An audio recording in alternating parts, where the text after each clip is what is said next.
Joining me now, Senator Tom Cotton, who sits on the Senate Intelligence Committee, also the author of Only the Strong. Senator, welcome back to Fox News Sunday.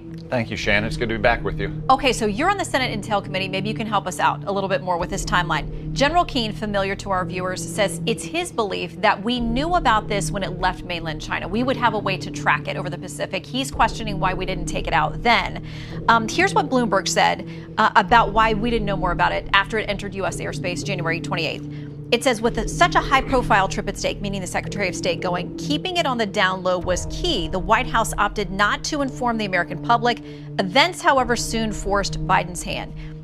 As Lucas has reported, and folks I've talked to in the Pentagon as well, say there are these balloons that have gone over before.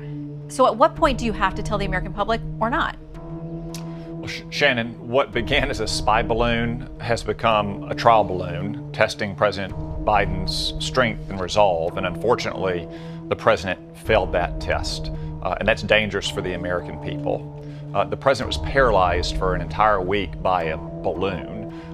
We should have shot this balloon down over the Aleutian Islands. We should never have allowed it to transit the entire continental United States. And I think there's a lot of open questions that the administration needs to answer to Congress on behalf of the American people about why they didn't. I think part of it is the president's reluctance to take any action that would be viewed as provocative or confrontational towards the Chinese communists. I would say what's provocative and confrontational is sending a spy balloon all across America.